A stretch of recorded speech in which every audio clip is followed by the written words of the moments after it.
You ask Tiger to solve. This deals with linear equations with one unknown. The final result is y equals -12. Let's solve it step by step. Group all constants on the right side of the equation. Add 2 to both sides. Simplify the arithmetic.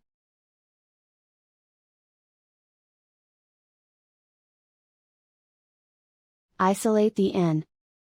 Multiply both sides by inverse fraction 6 over -1. Group like terms. Multiply the coefficients. Simplify the arithmetic.